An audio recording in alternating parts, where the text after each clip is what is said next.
Hi, fellow food lovers, foodies, or just people who love a good and wholesome podcast. This week on the Livvin for Food pod, I didn't just talk to one, but I talked to two people in the food business. Well, that's because they're actually married and have a bakery in Brooklyn. Ashley and Gautier started a small business baking bread out of their apartment during the pandemic and have since then turned it into a full-fledged and, may I add, successful bakery. We talked a lot about bread, we talked a lot about croissants, and we talked a lot about wine. So please join me in welcoming Ashley and Gautier. 1, 2, 3,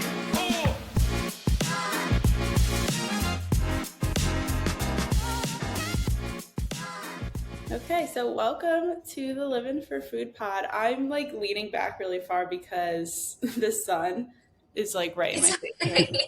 So I'm trying to lean back really far. So how are you guys? So great to meet you over the camera. So you guys were just in France, right? Yeah, we were in Bordeaux visiting. Oh, Bordeaux. Okay. Yeah, Have which you? is really nice. Okay, where in France do you normally go? I've only been to Paris and then Nice. So where are you guys I mean, originally? we always go to Paris first because that's where we land, Mhm. and always try to spend a few days.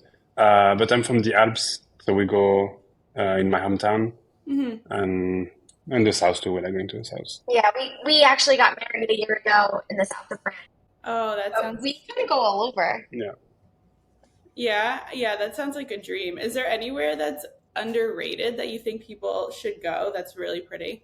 Well, it's not that it's underrated, but I love Antibes. So it's in the south, but it's like a little small village. I feel like when people go to the south of France, they kind of hit up like Saint-Tropez, Nice, Mhm. but I really love Antibes. What about you? No, I would say my home, like Grenoble, the Alps. Well, Because people don't really go there. Well, I don't think that's overrated. I think no one's talking about it. Enough, maybe, but Mm. I don't think it's like overhyped.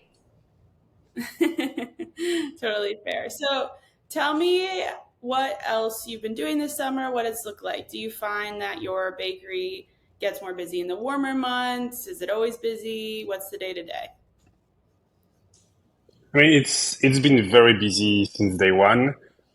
We definitely see a dip in January after the holidays, and a little dip as well during the summer. But we thought it was going to be slower, and it kept busy still this past month. So That's good. So now that we're talking about your bakery, I'll get into your origin story a bit.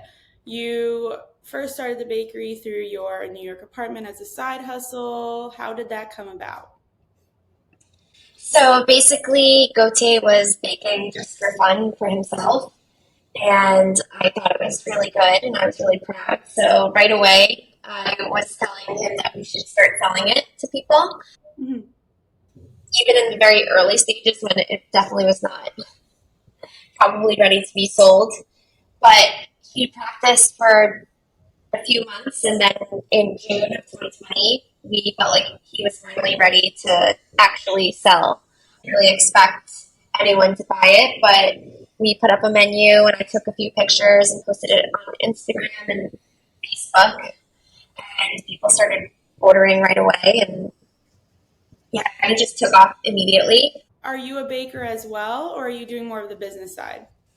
Yeah, I was never a baker, not even really for fun, but I helped him when he first started because I was taking in too many orders and it wasn't physically possible for him to bake by himself. So, and now that we have real bakers that know what they're doing, I don't touch. Yeah, I don't think they want me to touch that either because baking is very precise and I don't have the patience for it, which I feel like is the Neither do case. I. Yeah. Did you think that when you started the bakery, that it would have done this well? Do you think it would have been this successful? Neither of us at any point thought that it was going to do this well. Nobody thought that it was going to do this well, including our family or friends or It really came as a surprise, especially because everything was new to us. Gautier just started baking. It really was just a little project for himself. And it's not something that we talked about for years and years. We kind of just spur of the moment decided, oh, it's really good. We should start selling it. So when we started getting success, it definitely was a big shock to everyone. Gautier, how long have you been baking? Your whole life? I mean, I've been liking to cook and bake for myself, but I never really did it intensively. I guess a little bit here and there.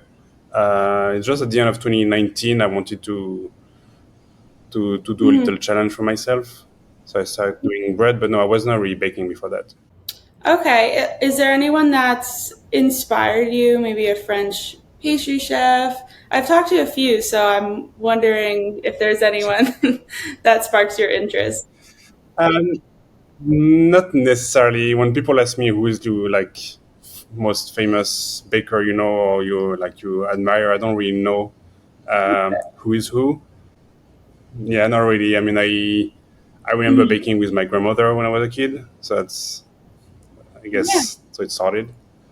But I don't have anyone really I can think of right now. I mean, I feel like there wasn't really anybody who inspired you in the beginning, but now because of the bakery, we've met so many inspiring For sure, yeah.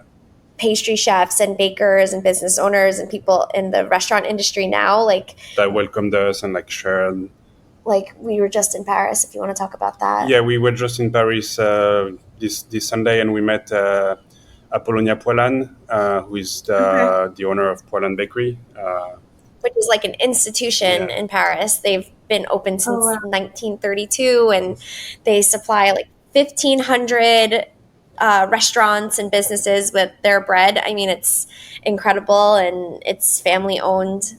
So we got to meet them, which was really exciting. And, she showed us their oven, and it was really incredible. But so I think now throughout the process, we've been learning and meeting all these really cool people. But in the beginning, I think it was just him wanting croissants and bread just for himself. Yeah, that's fair. When I went to Paris, I was only there briefly, but I didn't really know all the spots because I just went to kind of the touristy spots and wherever there was a line was. But I need to find the hole in the wall bakeries. Yeah, I think we've done both. Like I'll beg to go to the touristy spots just because I feel like I'm a tourist and I'd like to see them, and then he will just walk around and he finds a bakery on the trip that he likes that's close to us, and he'll go to that little spot that doesn't have a line. And speaking of interesting people, I was going through your guys' Instagram and I saw Paul Rudd was there. Yeah. I love Paul Rudd. Me too. I'm such a fan of him. Him and his wife and their kids, they moved to the neighborhood semi-recently. And he just came to the bakery one day with one of his friends, and Gautier got a picture with him, and I was so jealous. And then I eventually got the chance to meet him, and they're just the nicest, most down-to-earth people. And they own a small candy shop upstate. So I did. So I posted the picture of Gautier and Paul and wrote 2 small business owners, which people really like.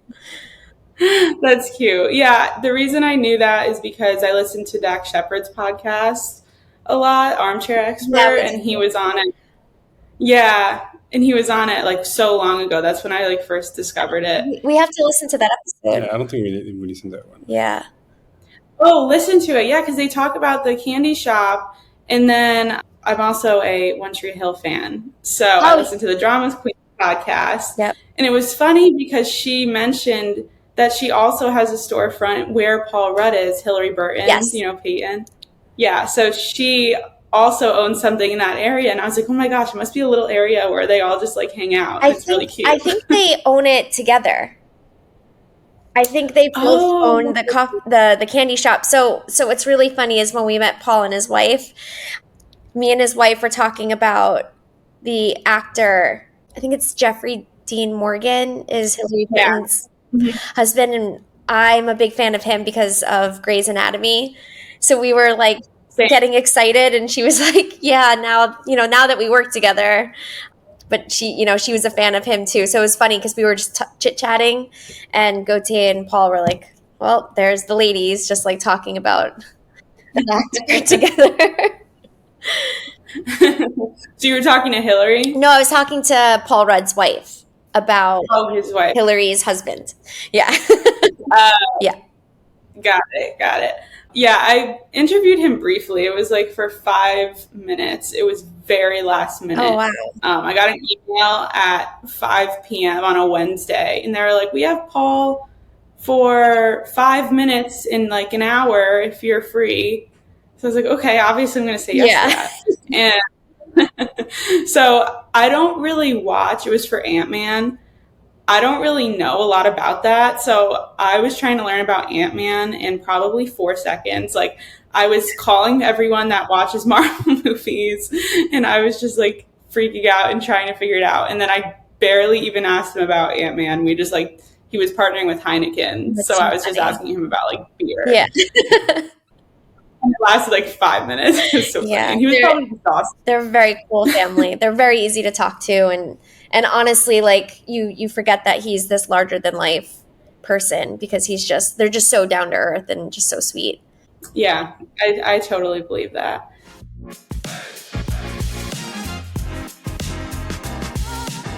So let's go back to talking about your storefront. Did you find there was difficulty transitioning from an online store to an actual store? It was so difficult. It was the hardest thing we've ever done in our lives. It really tested our patience every single day, but it's a completely different business model to go from baking, a few croissants and some loaves every day in your little apartment, just the two of us, to expanding and having customers that didn't pre-order. Like, it was just open to the public. So people who've never heard of us were just coming in off the street. So it was just like a totally different business. And it took a lot of learning and mistakes and perseverance to what it is today. But it was, I mean, you know more than me. You were in the kitchen. Going from me to like teach 10 different bakers in one day, I mean, it was a lot.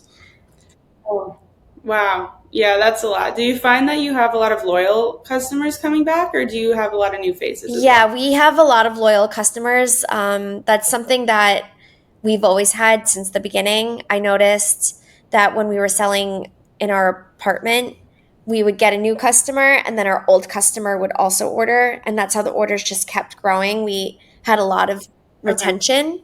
And it's the same way. We have so many locals and so many people that come every single day that my staff is super close to them. So I'll come in and they're like, oh yeah, that's just Billy. He's in this apartment that, and they tell me all about him. And I'm like, how do you know so much about these people? But we have such loyal customers that it's like one big family. Yeah, no, that's what makes it special. I love going into a place and they know who I am. I feel so cool. Yeah, exactly. You should come to the bakery because my staff is so good at really chatting up the customers. I'm going to come. I know. I'm from Connecticut, so I was going to the city a lot, but I just moved to LA. But I'll be back during Thanksgiving. Oh, perfect. So you got to come. I'll let you know when I come. What's your top seller? Do you know? It's the raspberry croissant. It's a raspberry almond croissant. Oh, yeah. How long does that take to make? Well, it's double bake. It's a croissant that first it's a regular croissant, and then we fill it with almond paste and raspberry chocolate, and we put it back in the oven, and then it's a bit more crunchy, and yeah, it's like tart. Yeah, it's sweet and like a little tart, which people really like. Okay. Do you find that people like that more in the summer months?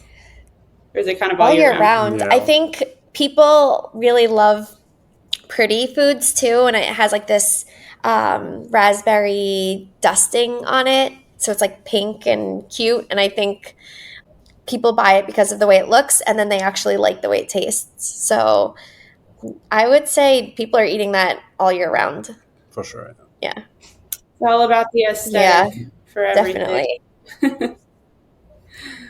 What would you say is the most difficult part of owning a bakery? Do you find it challenging to keep up with the quality or the demand? Everything. Yeah, definitely. I think at first it was keeping up with the demand. And then we were baking more, but then we realized the quality wasn't what we wanted it to be.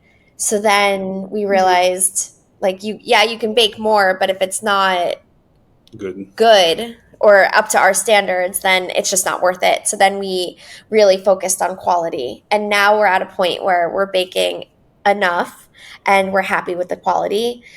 I think people don't realize, and I didn't realize this until we became business owners of a bakery, but it's super hard to keep up quality because there's so many different things that affect baking, like the humidity in the air or The time you start. the time. I mean, literally, if you do anything by a minute off, like everything is totally different. So, and sometimes people make mistakes, and if they don't add the salt at the certain time, and I don't know. So it's been a very difficult journey of trying to keep up quality because you could have it perfected, and then the next day the croissants don't look the same, and it's every day it's a struggle, Yeah. but worth Yeah. it. Yeah, it definitely was worth it. And that's why a lot of bakers don't end up like, say, for example, Buddy Velasco. He ends up being so huge and then he delivers and things like that. But sometimes you can lose the quality within that too. So I've talked to a lot of bakers who just keep the storefront and don't try to expand at all because Totally. the quality, it's hard to kind of make sure that it's up to your Definitely. standards. Yeah, you don't want to For do a sure. disservice just to make more money. So like a lot of people ask us to ship, and unless we could ever figure out a way, like it's just one of those things where it's like if you're ever in New York, you got to come try it. If not, just, support your local bakery because these things don't really ship well. And Yeah, I totally agree. So I want to get into social media trends because I'm curious with trends constantly flooding the food industry, especially in New York. There's so many bloggers and content creators and etc. Do you find yourself changing the menu or coming up with new recipes, or are you kind of true to what you know? We definitely stay true to how we feel and what we know. There's certain trends that are like we started something called croissant cereal, which there was a trend on TikTok that I saw a long time ago that they were baking really small like pancakes and like everything was just mini. So I told Gautier we should make croissant cereal. I thought it'd be fun, not realizing how hard it is. I think that's the most trendy thing that we do. But I think if you start to follow trends, then it's never ending, and I don't know. Yeah. Our menu is very similar to where it was in June 2020. We added a few stuff, but the same items: croissant, cookie, and baguette. Sometimes we'll add seasonal items for holidays and stuff like that, but I don't really know the trends. You know the trends. I'm more on social media, so I know the trends more than Gautier does, for sure. That's fair. By I default, know I'm against it, I'd trends. say. But He's a purist. The croissant cereal took a long time for me to get him to do. He definitely doesn't like to follow a trend. Were you selling that, or you just posted about it? It became an item for our Kickstarter for people to buy so we could raise money to open the bakery. And we thought we would sell like 10 boxes and then be done with it. And then it went totally viral. And now it's on our menu and people buy boxes. They come every morning and wait online for it. That's so fun. Is it harder to make a mini it is very croissant? hard. Yeah, because it's the dough that we use for a croissant, but then we make it very thin.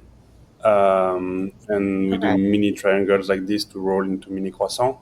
And it's very hard to keep the temperature very like cool because when it's very thin, it gets warm very quickly. So it's a lot of labor to do this mini cereal. And then when you roll the mini croissants, they look perfect and you put them in the oven and then they come out and sometimes they're all misshapen. So even if it tastes good, it's not the cute little mini croissant that people are expecting. So then those are discarded, but our staff just eats them. But yeah, it's I was gonna say for some yeah, no, They don't go to waste. they don't go to waste, but it's definitely a labor of love to make those croissant cereals. Do they get stale fast? No, because we dehydrate them. So we take out the moisture and they last, we say, 3 up weeks? to 3 weeks. I think it's more, but to be safe, in 3 weeks in the bag. Oh, wow. Okay, I'm going to tell my family to go grab that because they're still in Connecticut. Yeah. All right, so now that we're on the subject of trends, I want to get your opinion on the girl dinner trend. And for those at home, it's basically no cooking required snacks to replace a meal. The trend often involves bread or something of the sort, maybe even mini croissants. But what are your suggestions on how to elevate the trend? Yeah, so I love girl dinner. When I saw that was trending, I realized that I've never had like a unique experience. Like I realized that everyone loves girl dinner. So, and Gautier does too. I don't think he knows what girl dinner is, but often we'll just be eating like a baguette. It's a dinner with girls. Huh? No. It's like you, instead of like cooking a whole meal, you just whip up something with ingredients that are really quick, like olives or popcorn. So we, a lot of times, especially when we started the bakery, we would be so exhausted. So we would eat baguettes with just cheese and like a piece of ham. And then we would drink wine because we love wine. Actually, what's really cool is one of the wines that we would drink during the pandemic is a brand called Louis Jadot. And we got to work with them recently. Mm-hmm. So it's kind of fun that the bakery kind of lends us to these cool collaborations that we hear these brands, we use them, and then they reach out to us because they've heard of us too. So, but yeah, so we'll just drink a little wine, eat a little bread, cheese, and call it a dinner. That's what girl dinner is. He's not big on TikTok, but honestly, it's better for your mental health. Yeah, totally. But also, I mean, sometimes he goes on social media and then I see like what his For You page looks like and it's just bad memes. So I don't know. Yeah. It's different. My girl dinner is noodles and butter. When we were in Mallorca last week, right, we saw a young girl at the pool eating buttered noodles. And I was like, that's so good. I haven't had just plain buttered noodles in so long. They're so good. Sometimes you just need to have it. I was an ingredient household, so we would eat nachos or something so easy. I mean, obviously we cooked meals too. My parents are going to get mad when they listen to this and say they cooked meals. Of course. But when you're left to your own devices, there was no snack. I'm completely the same way. My mom, she didn't really buy like processed foods or like, snacks. So a snack would be like, I'd take a tortilla and I'd like roll up cheese in it. Like I'd make my own snacks. Yeah. Chocolate chips too. Yep. Those were so big. I literally still do that. I'll never get rid of that treat. That's basically what girl dinner is, except now I drink wine with that. So that's fair. Yeah, that makes sense. What's your go-to? Do you guys like red or white or both? Mostly red, I think. Beaujolais. Red. Yeah. Pairs best with a bakery item like a croissant? I think it depends on the croissant, but I usually like rosé. Ooh, that's a good one. Well, I feel like you drink red wine with a lot of the bread because we usually are eating like ham and cheese with it, and love that.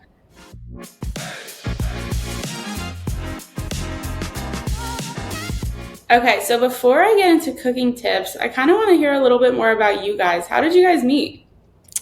At a bar in the Upper East Side. Yeah, it was in 2016. I was with a friend. She convinced me to go out that night. I was kind of tired. And so we went to this bar called the Penrose, and that's where I met Gautier. And usually we had a rule, like, we would never leave each other at a bar, especially with a guy. Mhm. But I was talking to Gautier, and I really liked him, and I didn't want to leave with her, even though I was the one who was tired. So she was like, "Okay, you look fine, and I'll meet you at home." And so I hung out with Gautier, and we talked until the bar closed, and then I went home, and I was like, "Oh, I hope he texts me. I really like him." And then 3 days later, he texted me. Yep.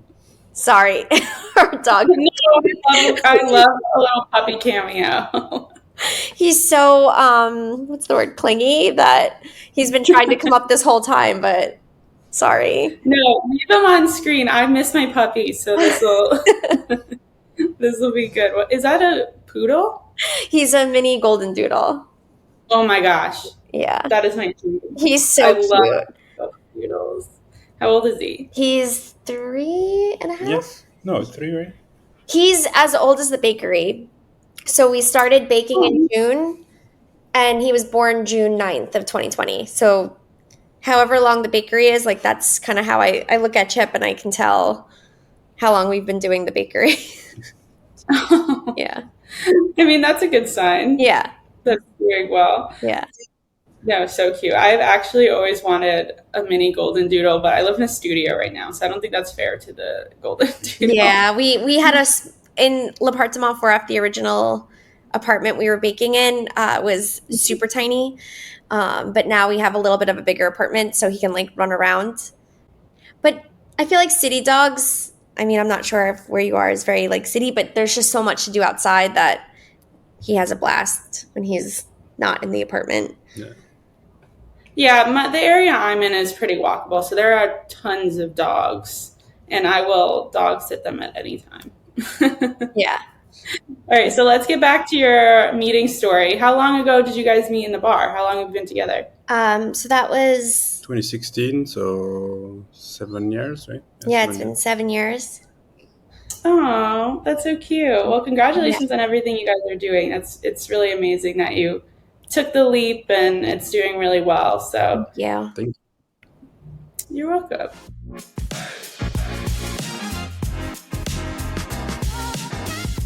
All right, let's get into some cooking tips and tricks. So, what takes a croissant from good to great? What's the key ingredient or tip or anything you could add? Well, it's butter. Butter is very important. We use French butter because in Europe, what we call European butter here, there is a higher fat content, and that's without getting too technical, that's what makes the croissant easy to laminate and rise nicely. So for sure, croissant, and then the other thing is temperature, because the butter is gonna melt if it's too hot. So you wanna make sure it's always cool in the room. So that's It's so scientific. Like, a lot of people think baking is so romantic, but really it's like a science. Like, you have to stick to facts, I feel like, when it comes to baking. Yeah, I actually a pastry chef just said that to me recently because he's on Food Network, like Halloween Baking Championship and those kind of shows, but he studied in France for a while and he was like, I enjoyed learning the science behind it, and that's kind of why he became successful with it. Because understanding how all of the, not chemicals, it's not the right word, but you know what I mean, the ingredients, Yeah. chemistry, there you go. Behind it can really take it from good to great. So I had a bread phase a while back, though. I feel like so many people did. I did. I was like, bad day, I'd make a loaf of bread. It was an Aw. interesting. You guys do a lot of sourdoughs, right? yeah. Yeah, that's pretty much all we do, right? We just have two different kind of bread. Really, it's a baguette and a boule, and they are like a loaf, and they are both sourdough. So again, it's a lot of time to rest before we can put it in the oven. But yeah, it really makes a difference between commercial yeast and sourdough. Right. Right. What's your opinion on like other sourdough desserts, like chocolate chip cookies, cinnamon rolls? I've seen that a lot as well online. So Gautier thinks that chocolate chip cookies or cookies in general are very American, which he's totally right. Really? Yes, Yeah, I guess that's true. it's very American.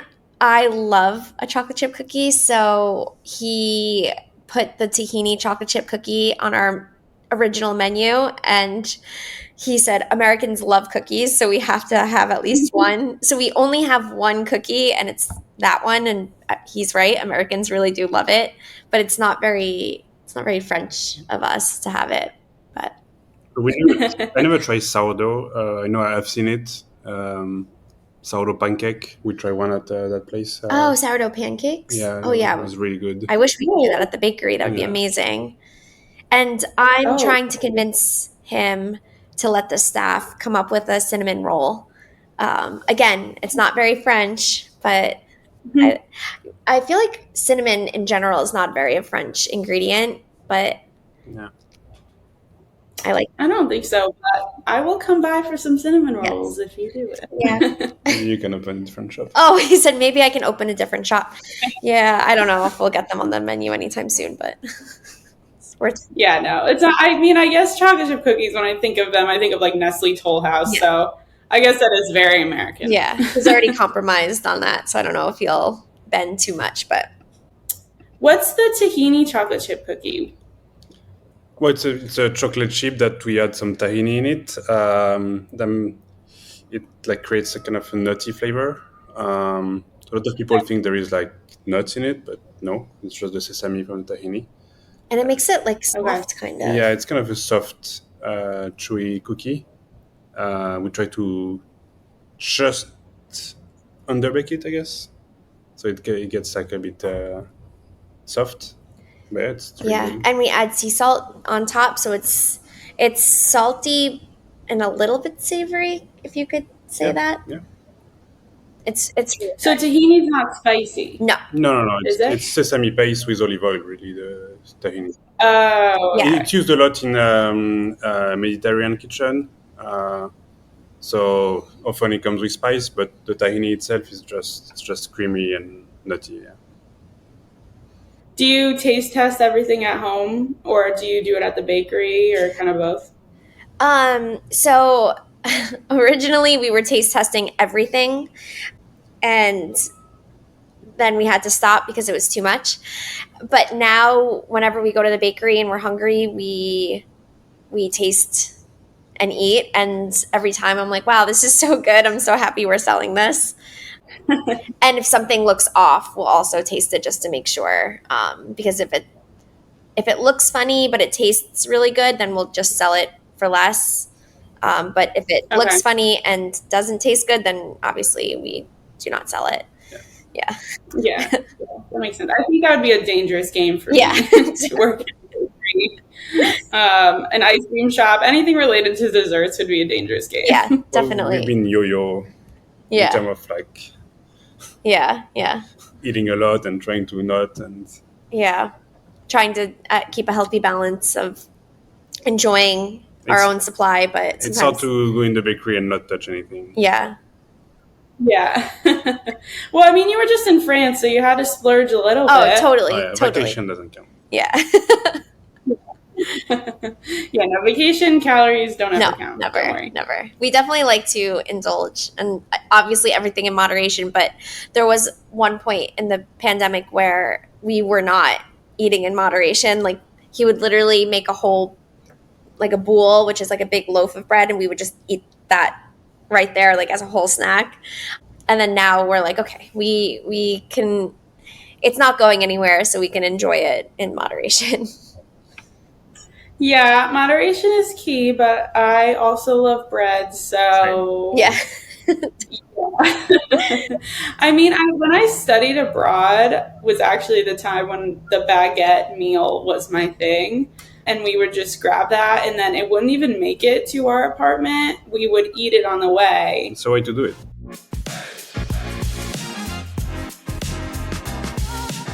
So let's talk about what's next for you. Do you have any upcoming projects you'd like to share, or anything else going on? I mean, right now we we're focusing on opening a wine bar in our space. Oh, So okay. trying to get more savory items. So that's what we're working on. And I mean, we with our bakers, we always trying to come up with like fun seasonal items. I know fall is coming. I'm not the biggest fan of pumpkin, but we can have something flavor like that. Gearing up for Thanksgiving, so there's always like a new holiday coming up, and yeah, we're working towards that. Yeah. So you said a wine bar? Yeah, Oh. so just going back to how we started L'Appartement Fref with our love of hosting, we used to pair wine and bread when we would have parties, and we noticed that people really loved the bread. Obviously, they love the wine. So now we want to bring our love of hosting to Brooklyn Heights. So I'm really excited. That's exciting. When do you think that's going to happen? The next few weeks, I think. Yeah, I think we're gearing up. Okay. We're gearing up to open that. So we've just been drinking lots of wine and eating lots of delicious food pairings, but it's been really fun to see like what works really well. And So that's right within the bakery. Yeah, we have a mezzanine upstairs, so it's sit down, and people can during the day they just eat croissant and coffee, but at night there's gonna be service and. Oh, nice. Okay. So did you have to like build anything? Was this a long time in the works, or you kind of already had that area and you wanted to turn it into something? So we already had that area, and when we were first opening the bakery, even our customers were asking us to open a spot where they could get a drink. They were like, you should just get your wine and beer license. And so for us, like I said, we loved hosting. We love having people over and literally wining and dining them. So it felt like a no-brainer to us to invite people into our space and have this experience from the top to the bottom. So Yeah, that's so exciting. Well, I'm excited for you guys. That'll be really fun, and it's really great to see that you're doing well. thank you. I have a little fun question for you because I like to ask this to bakers in interviews and stuff just to see kind of what their thing is. I know one of you might not like trends, but this is trend oriented. What do you guys think the baking trend of 2023 is? Do you have any ideas? Okay, that we do actually have an answer for because people have asked us to, and you've seen it online, is so people gravitated towards the mini croissants, and now I see even in Paris, people are baking these huge croissants, like larger than life. So I think that they're overcorrecting from the mini, and I've been seeing like huge croissants everywhere. So I think people are baking things bigger and bigger these days. I have seen those giant croissants. One of the influencers I just interviewed went to Dubai, and it was like 7 croissants in one. And I said, "What do you do with that? Did you eat that? What are you doing?" And he was like, "Well, I split it up and I gave it to the rest of the restaurant." But it seems like a lot of work. Yeah, to go from mini. I'm sure that huge. also is like super hard to do. We've made like very large baguettes, which are really fun, but we haven't made a large croissant yet. Gotta do a Guinness World Record if they even have one for biggest baguette. I don't know. They do. I'm sure they do. All right. So my last and final question for you is, if there is one baking, cooking, or kitchen appliance or utensil that you think everyone should splurge on, what would it be and why?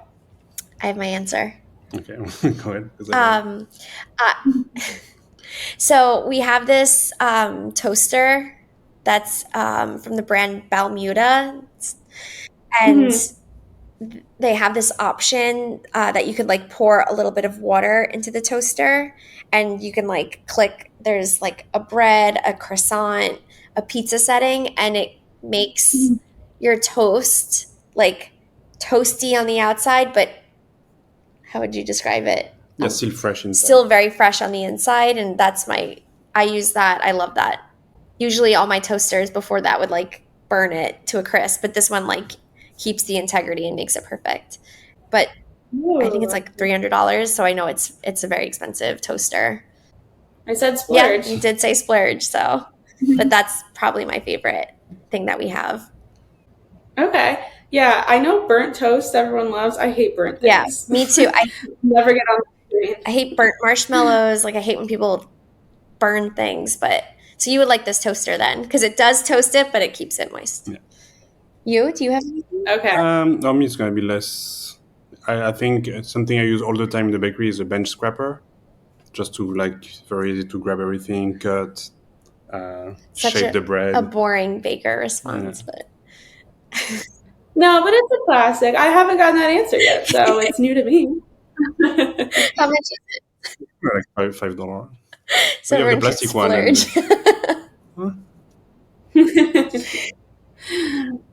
That's okay. I normally get like KitchenAid or HexClad because every chef on the planet partners with HexClad. But you guys gave some good answers, so you're all good. Well, thank you so much for coming on. This was super fun. Your mini golden doodle can come on screen anytime too. Thank you. And I'm excited to see the wine bar and everything you guys have going on. So I really appreciate you taking the time out. Thank you for having us. This was such a nice little chat. Of course. So you can follow, I want to make sure I pronounce actually the bakery correctly. L'Appartement. Is that correct? Yeah. No. It's l'appartement. L'appartement 4F. I'll say it so you could hear what it sounds like when an American says it. L'appartement 4F. L'Appartement 4F. Yeah. Is that it? Close enough. Okay. I don't think I even say it correctly, so don't worry about it. It's perfect. Okay. Now I'm ready for the outro. Follow L'Appartement 4F on Instagram at L'Appartement 4F or check out their website to keep up with Ashley and Gautier's bakery. Yes. Is that good? Perfect. Thank you. You're welcome. I'll redo it as many times as you want. It's perfect. Thank you so much.